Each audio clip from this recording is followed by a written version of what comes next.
समझ नहीं आ रहा अपने सैलरी इंक्रीमेंट का क्या करूं। बेटा इतना क्या सोच रहा है? अपने म्यूचुअल फंड्स के एसआईपी का टॉप अप करा ले। This is the right time. क्या? समझ में नहीं आया। बेटा इतना क्या सोच रहा है? अपने म्यूचुअल फंड्स का एसआईपी टॉपअप करा ले। This is the right time. अब समझा।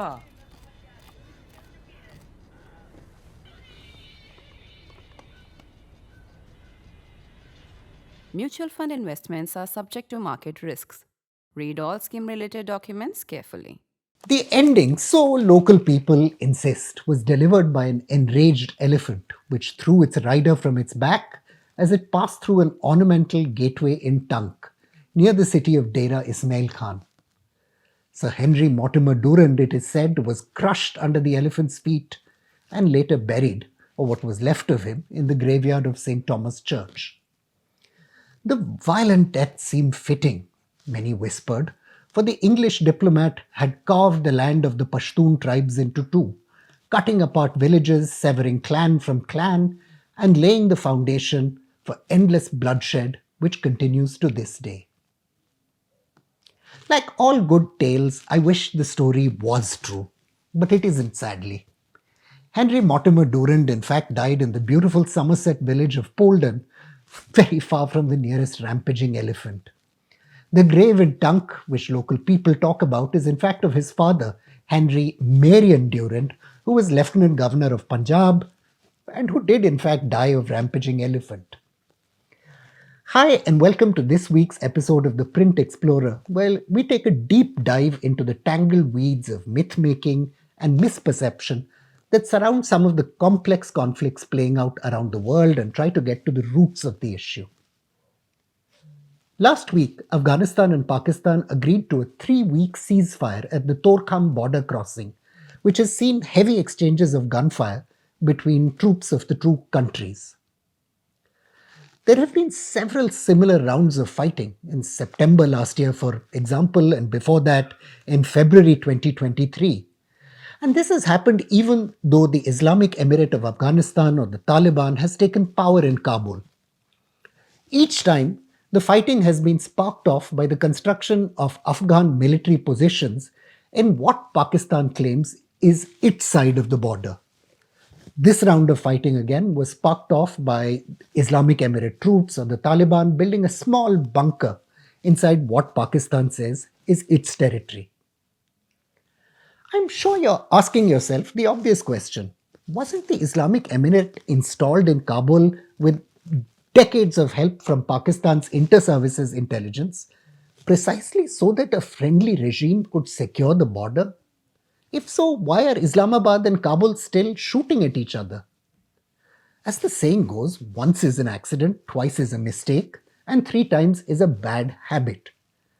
The Afghan-Pakistan conflict is deeply ingrained, and the story at the Torkham border is deeply ingrained. To understand the story playing out at the Torkham border, we have to go back to the son of the man who fell off the elephant. Late in the 19th century, Tsar Alexander II's forces stormed their way into the Central Asian Emirate of Kokand, one of the Silk Route centers for trade in cotton, silk, livestock, kerosene, matches, and slaves, often seized from Russian territory. Although the Tsar's generals, Mikhail Skobelev and Konstantin von Kaufmann, made short work of the emirate and soon brought the Fergana Valley into Russian control, they found themselves confronted by ethnic Kyrgyz and Uzbek revolts. Those revolts were to lay the foundations for today's threats from the Islamic State in Central Asia, but that's a story for another day. For our story right now, the important part is the panic Russia's proximity with Herat in eastern Afghanistan caused in Imperial Britain. As I discussed in the last episode of The Print Explorer, which was on British railway lines in Balochistan, Britain had long practiced a policy of what was called masterly inactivity on its empire's northwest borders. Masterly inactivity basically meant leaving alone the tribes of what is today Khyber Pakhtunkhwa and Balochistan. The Russian advance, though, created fears in London and in New Delhi that the Tsar might soon move down the Khyber Pass to the gates of Delhi, just as so many ancient warlords and conquerors had done. The advocates of the so-called forward policy, wanting British troops up on the border, pushed for action, and they got it. Now, this wasn't a decision lightly made. In 1839-1842, the British had occupied large parts of southern Afghanistan and ended up suffering one of the most humiliating defeats in their military history. Then, a Russian-backed advance on Herat had been the cause of the British invasion of Afghanistan.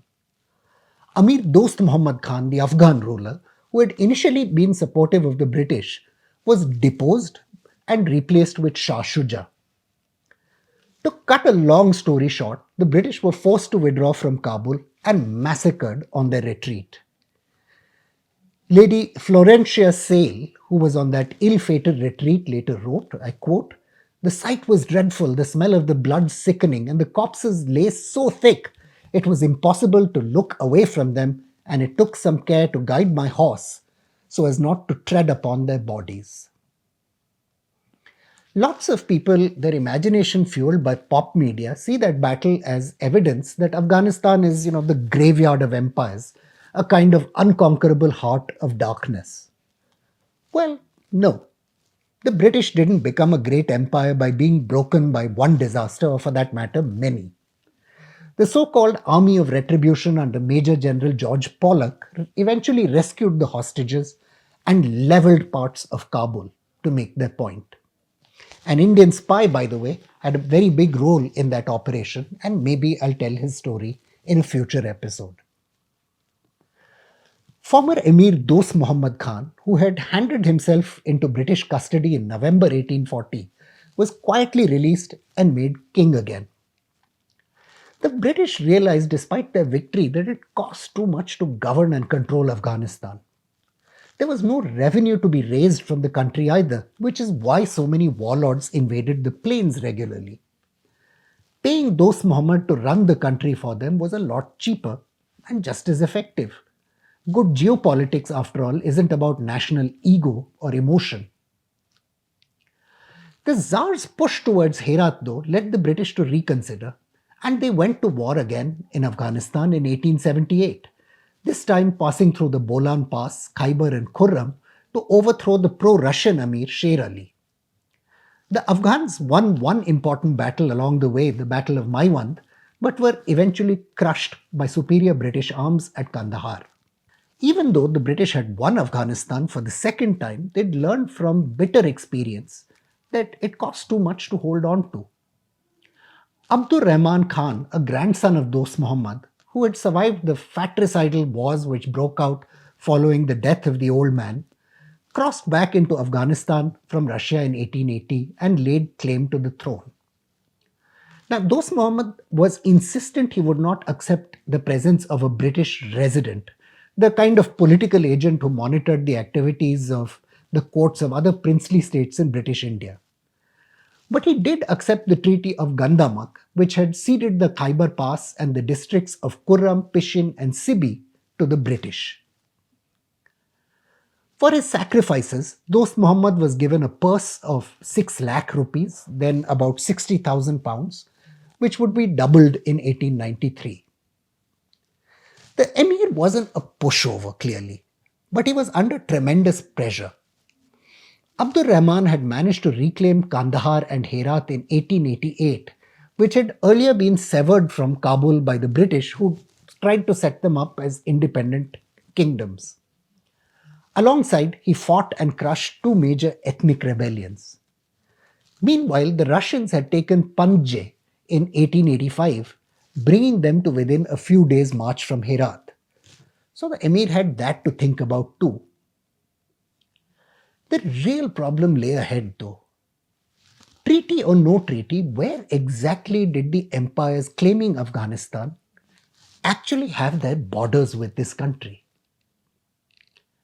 As Foreign Secretary, Durand was deputed to Kabul in 1893 with instructions to achieve two ends, the great Indian diplomat Satyendra Lamba has written. First, he was to persuade the Afghans to relinquish their claims to the Trans-Oxus River area of Roshan and Shignan, which were also claimed by Russia under an 1872-1873 Anglo-Russian agreement. In return, he would be given the Wakhan Strip that was to separate Kashmir from Chinese territories. The second bit of the deal was more contentious. This was an agreement to divide the Pashtun belt into respective spheres of influence of British India and Afghanistan. In November 1893, Amir Abdur Rahman Khan and Mortimer Durand thus entered into the agreement which created the Durand Line. There are 7 short articles. In the many decades since, there have been enough disputes over all of these articles to write a PhD thesis on. For our purposes, though, one of these disputes was critically important. The preamble of the agreement refers to the fixation of the limits of the spheres of influence between Britain and Afghanistan. Which bits do you run? Article 4, though, talks about demarcating a borderline. So which was it that they agreed to? To just carve up spheres of influence or to have an actual border?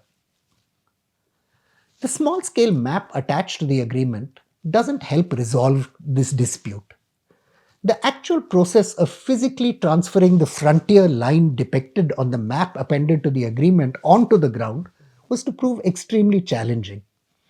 The map was drawn on a scale which makes the line itself 4 miles thick. To make things worse, it contains several topographical errors. In places, its cartography does not agree with the textual representation of the terrain in Article 3 of the agreement. Leaving aside the question of legality, though, Amir Abdur Rahman and his vassals, including the Badshah of Kunar in South Afghanistan, continued to demand taxes and declarations of loyalty from regions south of this line, in areas like Chitral, which were now ostensibly under British sovereignty or this British sphere of influence. The Durand Line, moreover, tore through communities which were united by centuries of history and kinship. It even cut through houses. It ran right through Kafiristan in the northeast region of Pakistan, which has a very unique ethnic and religious population mix. In the south, it cut through the tribal areas of the Baloch people and also divided the core Pashtun areas without any regard to tribal identity or sub-tribal identity. The establishment of the Durand Line also ensured that Peshawar, traditionally the summer residence of the Afghan Amir, which was conquered by the Sikhs in 1835, was ceded to the British. But Peshawar had deep historical ties with Kabul, which continue even today. For these reasons, and because of Afghanistan's growing flirtation with an economically resurgent Germany, the British went to war again in 1919. This time, the conflict was short, sharp, and decisive. The peace treaty signed in 1919 forced Afghanistan to consent to seeing the Durand Line as a frontier. Another critical change was to ensure territory controlled by the Mohman tribe was firmly handed over to the British, with Afghanistan giving the British the Torkham Ridge. That, of course, is exactly where fighting broke out this month. Following the Third Afghan War, the British maintained something resembling peace in their borderlands. Something resembling peace because they regularly bombed and strafed ethnic Pashtun and Baloch rebels into submission. The Afghans were willing to take this kind of brutal treatment from an imperial hegemon, but not the fragile Pakistani state which succeeded it. Things went downhill within months of the independence of Pakistan. In the summer of 1948, Pakistani troops slaughtered hundreds of unarmed supporters of the great Pashtun leader Khan Abdul Ghaffar Khan in what has become known as the Babra massacre. Even worse, Pakistani combat aircraft bombed the anti-colonial rebel Haji Mirza Ali Khan Wazir, or the Fakir of EP, at the village of Mangolghi, killing 23 of his supporters and their kin. To many Pashtun in Afghanistan, it began to look like the post-imperial age was exactly like the imperial age, and they didn't like it. Afghan-Pakistan relations were descending into the abyss by 1950. To push back against Pashtun nationalist sentiment, Pakistan closed the border and blocked trucks from carrying fuel to Kabul. The Afghan government responded by turning to the Soviet Union for help. Then, Pakistan allowed King Amanullah's pretender brother Amin Jan to reside in Waziristan just across the border. Kabul newspapers responded by declaring the Fakir of EP the president of Pashtunistan and publishing accounts of state assemblies being created for what they described as northern and southern Pashtunistan, that is Khyber Pakhtunkhwa and Balochistan. In October 1950, a tribal Lashkar or raiding group from Afghanistan even tried to seize the Bogra Pass, leading to Quetta. This sparked off full-blown fighting with the Pakistan army. The declaration of West Pakistan to be one unit, a single province, just like East Pakistan was a single province, further drove Pashtun and Afghan disaffection. Tribal groups began regularly clashing with Pakistani troops in regions like Zob.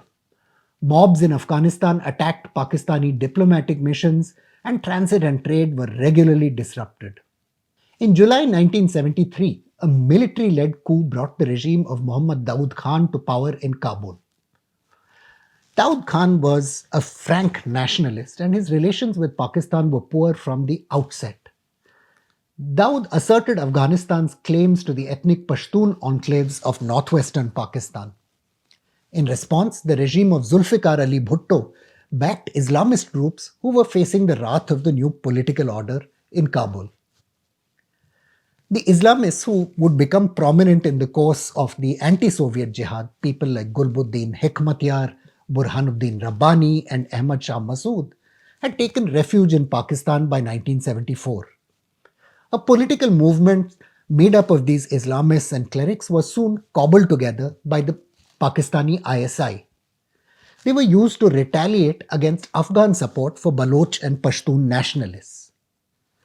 In July 1975, small groups of trained Islamists, armed and funded by Pakistan's covert services, infiltrated into Afghanistan's provinces, hoping to stage a coup. Perhaps unsurprisingly, given its limited resources, the coup of 1974 degenerated into a rout, with Afghanistan's intelligence and military services soon kicking the rebels back to Pakistan. Following the Soviet Union's invasion of Afghanistan in 1979 and the long jihad which followed, Pakistan gambled that its support of Islamists would bring ethnic Pashtun sentiment to a close once and for all. After all, after the invasion, Pakistan and Kabul were united in a war fought in the name of Islam against foreigners who were cast as seeking to crush the faith. Events after the rise of the second Taliban emirate, though, show ethnic identity isn't as weak as the inter-services intelligence might have imagined. Feelings of Pashtun brotherhood or nationalism haven't disappeared because of the creation of a political movement in the name of Islam, any more than Bengali nationalism disappeared after the creation of Pakistan. From the very first days of the Islamic Emirate fighters occupying Kabul and then arriving at Torkham and Khyber, they made their anger against the Durand Line known. Go through YouTube, you'll find many videos of Taliban fighters mocking Pakistani troops on the other side of the Durand Line and vowing to attack them. The Pakistani state has been trying to make with steel what could not be achieved through political means. From 2017, it set about completely fencing the Durand Line. The Torkham crossing point between Nangarhar and Peshawar now requires a visa and pass Afghans to get into Pakistan and for Pakistanis to go the other way. Fencing, though, has caused massive public resentment in both Afghanistan and Pakistan. The Afghan Republic used to condemn the fence with the strongest of statements. President Ashraf Ghani at a public gathering in Paktia said, I quote, "Those people who want to divide us with barbed wire should think again. Aeroplanes and bombs didn't separate us. The fence only needs a few cuts."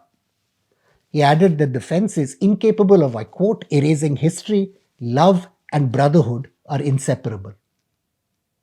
Even now, with the Taliban in power, the fence isn't doing much in practice. From jihadists to smugglers and just ordinary citizens, coming and going across the Durand Line seems to be almost as easy as ever. In Chaman city of Pakistan's Balochistan province, interviewers told one group of scholars that it's impossible to distinguish between the residents of Chaman and the Pashtuns of neighboring Spinbolda, Kandahar, and the wider southern region of Afghanistan. Inhabitants of the border cities predominantly hail from the same Achakzai tribe. Many are related by marriage. Large numbers of Chaman residents have land, homes, and family members living in Spinboldak and Kandahar. The Islamic Emirates officials, to the dismay of Islamabad, have been speaking the same language Ashraf Ghani did. Islamic Emirate Director of Finance and Administration at the Ministry of Martyrs, Kalimullah Afghan, speaking to a gathering on 24 November 2023, told Pakistanis, I quote, Afghan refugees didn't live on your soil. They lived in autonomous and occupied Pashtunistan. They lived either in Balochistan or Peshawar, which is occupied Pashtunistan, the land of Greater Afghanistan. He wasn't the only one talking like this. Calling the Durand Line an imaginary line, Acting Minister of Borders and Tribal Affairs Nurullah Noori also said, I quote again, we neither have an official border with Pakistan nor do we have a 0 point with Pakistan. And Acting Deputy Minister of Foreign Affairs Abbas Tanakzai also said, we have never recognized the Durand Line and we will never recognize it. Today, half of Afghanistan is separated and is on the other side of the Durand Line, but Durand is the line which was drawn by the English through the heart of Afghans. The heart of Afghans. Remember exactly what Ashraf Ghani called that border. The clashes on the Torkham border on the surface are efforts by the Islamic Emirate and Pakistan to jockey for influence. Pakistan wants to show Kabul it can choke livelihoods and the Afghan economy if terrorism continues across the border.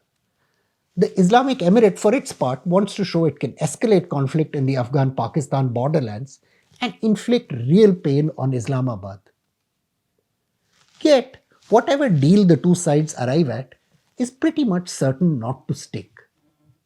True peace between Pakistan and Afghanistan needs acknowledgement that the borders drawn by colonialism might not always be the best way to organize the coexistence of peoples who've lived on both sides of those borders for millennia.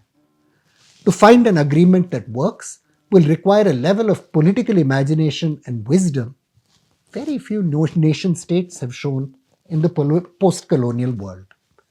I'm Praveen Swami and I'm a contributing editor to ThePrint. Thank you for watching this episode of ThePrint Explorer.